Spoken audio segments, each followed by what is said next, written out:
C'est vraiment à moi d'assumer ma liberté et de dire oui à ce désir qui m'habite.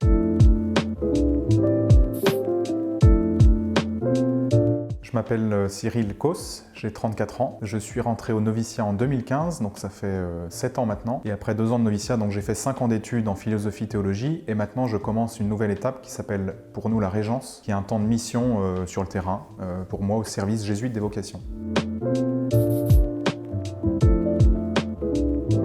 Quand j'ai terminé mes études, j'ai fait des études en sciences politiques, je ne savais pas du tout ce que je voulais faire et j'ai commencé un travail qui ne me plaisait pas. Et quelqu'un m'a dit à ce moment-là, va voir les jésuites, ils vont t'aider à te poser les bonnes questions. Et j'ai trouvé, du coup un peu par hasard, en écoutant ce conseil, une retraite qui était proposée par les jésuites en région parisienne, 5 jours d'initiation aux exercices spirituels. Et donc pour moi, ce moment important, ça a été cette retraite où je suis arrivé avec une grande anxiété sur ce que j'allais faire de ma vie et une grande question, qu'est-ce que Dieu veut pour moi? Et où je suis ressorti, alors sans réponse sur cette question, mais vraiment avec la conviction que j'avais rencontré le Christ, que j'avais découvert qu'il pouvait me parler personnellement à travers l'écriture et que ce qu'il me disait c'était « si tu construis ta vie avec moi, tout va bien se passer ». Et à partir de là, j'ai retrouvé une vie de prière personnelle avec les exercices, avec la spiritualité ignatienne et j'ai commencé un bout de chemin qui m'a mené plus tard vers cette question de la vocation.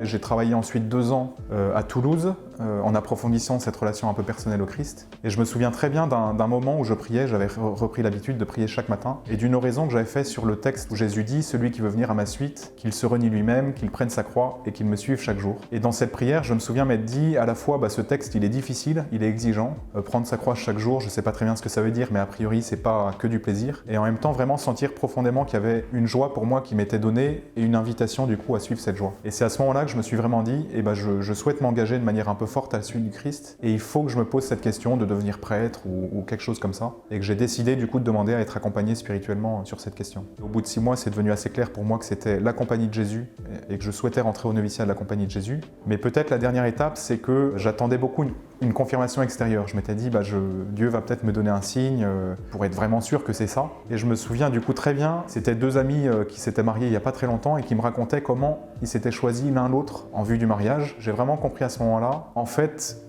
cette décision, elle ne vient jamais de l'extérieur, aussi bien pour eux comme mariés que pour moi. C'est vraiment à moi d'assumer ma liberté et de dire oui à ce désir qui m'habite. Et je me souviens vraiment d'une grande consolation, d'une grande joie à ce moment-là, et de me dire, mais en fait c'est ça, j'attends quelque chose qui ne viendra pas, une confirmation extérieure, c'est à moi de dire oui. Et j'ai vraiment décidé, je crois, à ce moment-là, avec une grande joie, d'avancer et de demander à rentrer au noviciat.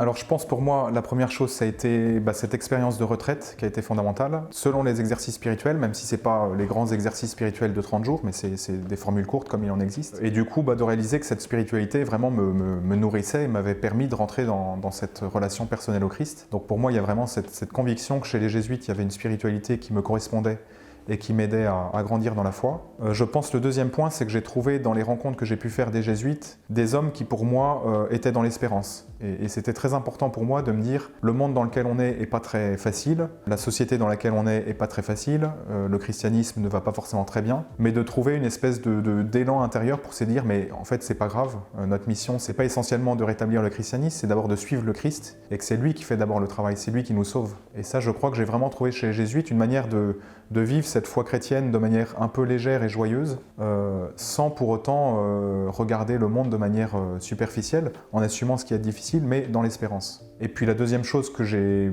trouvée chez eux, c'était une grande liberté et un très grand respect de ma liberté aussi.